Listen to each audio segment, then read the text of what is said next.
sangat menyayangkan ada statement dari tim kuasa hukumnya Agus yang menyatakan atau mengancam secara hukum bahwa masyarakat NTT yang menjadi korban bencana alam kalau menerima donasi dari Denny Sumargo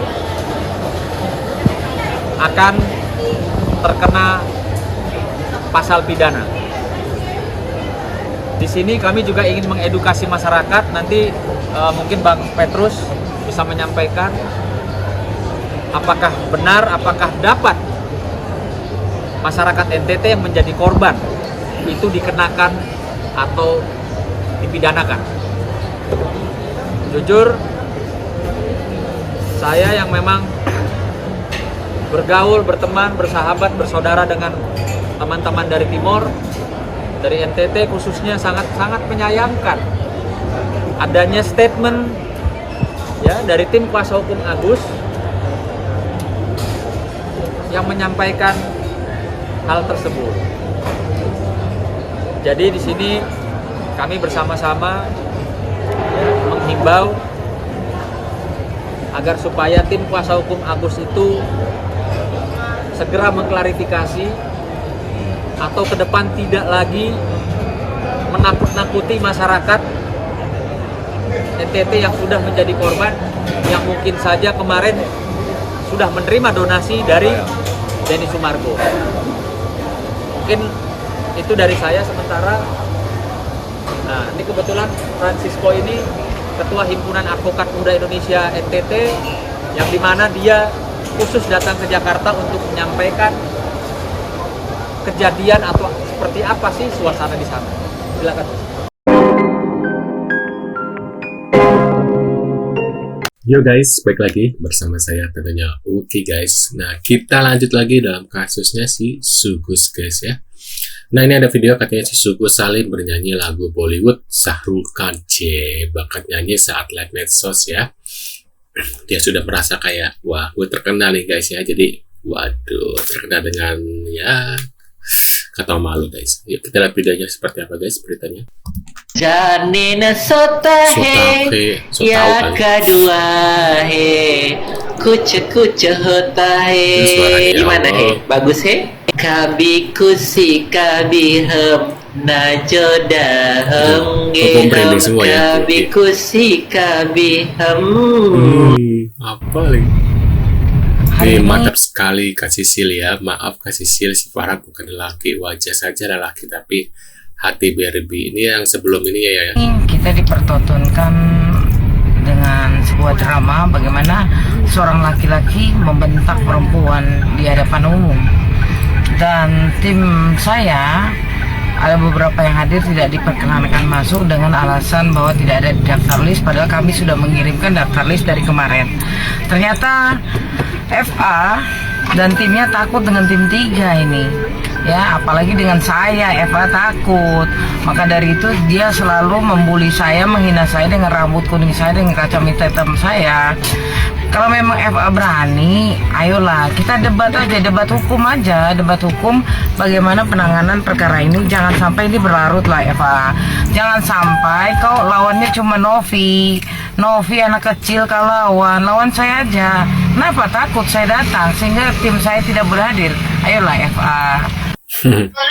Makhluk apa ini bagi dia harus mendekat orang lain katanya.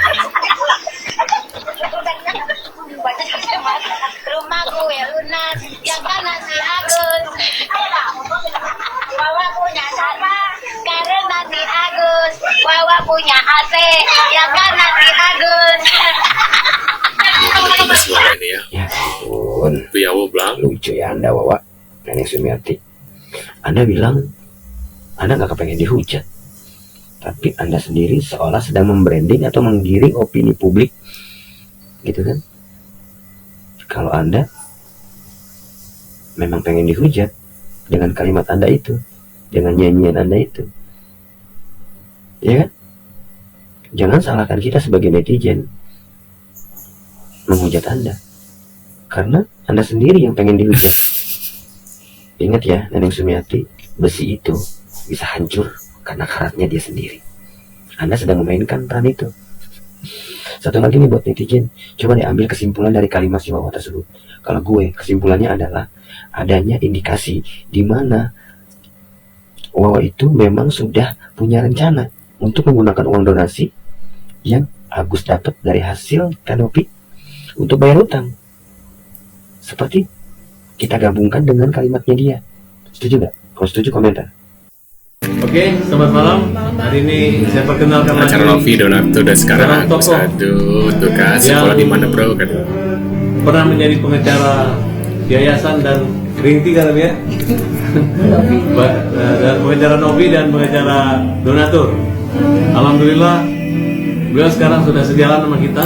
Aduh, sudah jelas ya dari sini bahwasanya si rambut pirang, nenek rambut pirang ini hanya pansos guys dari awal juga ya. Kita lanjut lagi. Dan punya kepedulian dan memang Agus layak dibela. Silakan Kak Sid. Kencangan dikit ya Pak. Malam semuanya. Si nenek. Saya mengenai kemanusiaan ya tentang Agus ini. Berjalannya waktu, tadinya saya adalah pengacara dari Novi, tapi kemudian bertolak belakang dengan hati nurani saya. Dan saya diajak juga ke pengacara donatur, tapi ternyata setelah saya pelajari itu tidak sesuai dengan yang saya yakini, dan juga banyak sekali hal-hal yang tidak masuk akal gitu ya. Dimana pada akhirnya saya bergaul dengan Agus garis keras, saya menempati hati saya. Waduh, apa karena kemarin sudah redup ya? Nah sekarang dia mungkin butuh nih duit, jadi dia pansos lagi nih. Nah mungkin dong dia masuk kubunya Tenovi lagi, jadi dia otomatis si nenek ini ya, nenek lampir ini masuk ke Farhat Ebong ya, Farhat Ebong ini guys. Jadi ya seperti itu, jadi biar perpanjang kasusnya gitu loh guys. Ini orang nggak konsisten ya, kemarin bela ini sekarang bela itu ya. Orang-orang kayak gini orang-orang apa ya, orang-orang penjilat gitu loh, bermuka dua ya, kadang bela ini, kadang bela itu gitu guys. Ini orang-orang seperti ini ya, si rambut pirang ini ya, si nenek rambut pirang. Menurut aku ini sangat berbahaya, berbisa guys, bisa berbisa nih orang ya. Nah kita lanjut lagi. Ada penggunaan Kere sudah ada acak-acak ya, penyaluran modus penyimpangan dana donasi tersebut. Ya, faktanya ada sejumlah nominal yang tidak dapat dipertanggungjawabkan oleh salah seorang manusia tersebut. Bahkan seseorang tersebut sulit dihubungi, bahkan dapat dikatakan tidak kooperatif. Ya. Meskipun sebelumnya sempat menjual kesedihan, menjual polemik gitu ya, seolah-olah bak pahlawan. Hal tersebut dilakukan hanya untuk menutupi tindakan menyalahgunakan sejumlah nominal dari dana tersebut. Ya. Tampil bak pahlawan namun berakhir dengan pamitan. Hal tersebut dilakukan hanya untuk menutupi penyalahgunaan dana yang dilakukan oleh seseorang tersebut. Ya. Bahkan tampil penuh dengan topeng. Layaknya kawan padahal dialah lawan yang sesungguhnya. Ya. Ada penarikan dari rekening pribadi dari sejumlah nominal. Namun sayangnya hal tersebut tidak dapat dan tidak bisa, bahkan tidak mau dipertanggungjawabkan. Mengapa dapat disimpulkan demikian? Karena sulit dihubungi, bahkan rasanya sudah menutup pintu komunikasi.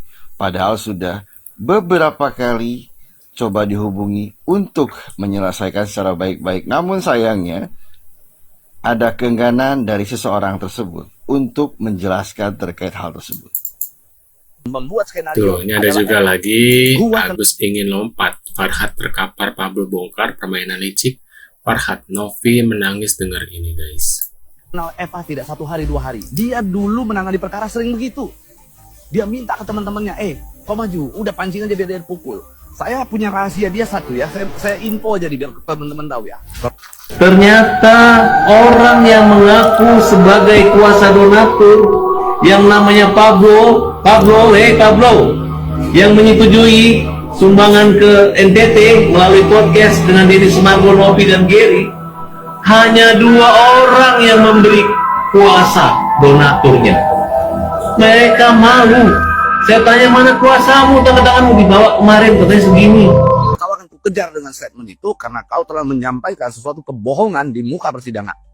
Jadi itu adalah satu perbuatan yang bisa untuk kau pertanggungjawabkan di kemudian hari. Tidak ada lagi yang perlu dibahas, tidak perlu lagi diramai-ramaikan, kecuali memang orang yang pengen dapat pamor terus-terusan muncul di media hanya untuk menunjukkan bahwa dirinya itu terkenal, kan begitu kan. Nah itu mungkin lah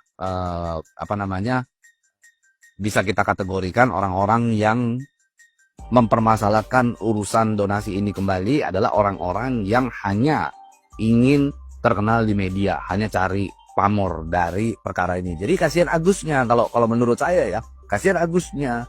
Katanya mau ngobatin Agus, katanya membela kaum lemah, katanya mau bawa Agus ke Singapura, boro-boro ke Singapura, tapi ujung-ujungnya malah bawa kemana, ke sana, ke sini, ke kantor polisi, ke persidangan. Jadi itulah sebenarnya poin-poin yang harus digarisbawahi. Kalau seandainya dari pihak kuasa hukumnya Agus tersebut mengatakan bahwa kasihan Agus itu masa mondar-mandir di persidangan, kan begitu kan, seakan-akan dia mondar-mandir datang ke mana, ke Pengadilan Negeri Tangerang, itu hanya orang yang tidak paham hukum. Karena saat ini kita masuk di dalam persidangan gugatan keperdataan. Kalau perdata, konsep surat kuasa itu bisa diwakilkan, klien itu diperbolehkan untuk diwakilkan oleh kuasa hukum. Jadi sebenarnya Agus kemarin nggak datang pun nggak ada masalah, tapi diwakilkan oleh kuasa hukumnya. Contoh, kemarin bisa kita lihat Kemensos diwakilkan oleh kuasa hukumnya, menteri nggak hadir kan begitu. Lalu si kuasa donatur dari pihak tim saya, apakah donaturnya dihadirkan? Tentu enggak. Lalu ada dari pihak yayasan, katanya Disna hadir, meskipun saya nggak tahu tuh dari kuasa hukumnya yayasan tersebut kuasanya dari siapa, karena kan setahu saya Novi sudah tidak lagi menjadi ketua yayasan di sana. Saya juga nggak paham tuh. Tapi yang pasti dia di situ mengaku sebagai tergugat 3, yaitu yayasan. Artinya nggak perlu ketua yayasan dia juga yang hadir. Jadi kalau seandainya dari pihak kuasa hukumnya Agus mengatakan bahwa semua donatur harus dihadirkan, maka saya juga akan meminta agar Menteri Sosial juga dihadirkan di sana. Jadi kalau Menteri Sosial dihadirkan di sana, baru selesai, baru fair. Jadi semua prinsipal datang gitu. Jangan cuma ngomong saja gitu. Jangan nggak paham tentang perdata, tentang keperdataan, lalu membuat opini-opini yang tidak baik di mata masyarakat yang tidak ada edukasinya begitu. Di sisi lain, kemarin ada satu kekeliruan dari FA ya. Dia menyebut di dalam ruang persidangan, dia sampaikan, dan dia sudah berulang kali, saya sudah tandain, saya sudah menjadikan ucapan tersebut sebagai ucapan yang perlu untuk saya lakukan tindakan atau upaya hukum tegas. Sejujurnya ya, menurut aku guys, semakin kesini aku melihat ya, bahwasanya kayak orang-orang ini mungkin Pablo, mungkin Farhad Abbas, terus tadi si nenek lampir ya, nenek pirang itu ya, mereka kan satu kubu ya, masih temenan ya, apalagi waktu kemarin Alvin Lim meninggal itu ya, mereka kan satu nih, segerombolan tuh, setongkrongan nih. Kemungkinan ya mereka hanya pansus doang gitu. Sebenarnya mereka pura-pura ribut, padahal mereka masih berteman gitu loh guys, di luar ini ya, di offline ya. Di luar online kayak gini, di media mungkin mereka berantem gitu, tapi di luarnya ya mereka masih berteman gitu loh guys. Jadi menurut aku kayak ini kasusnya makin kesini makin terlihat bahwasanya semuanya hanyalah pansos gitu ya. Dan si Agus ini hanyalah menjadi boneka untuk membranding mereka gitu, supaya mereka terkenal lagi gitu guys, supaya banyak meliput nama mereka dan nama mereka jadi terkenal gitu guys, dan mereka menjadi banyak job ya, karena kan dengan kasus seperti ini mereka jadi terkenal dan banyak job gitu. Menurut aku kayak gitu guys, karena kasus ini udah selesai gitu ya. Menurut kalian gimana? Tulis di kolom komentar. Terima kasih sudah hadir dan jangan lupa bantu subscribe, dan sampai jumpa di video selanjutnya. See you guys.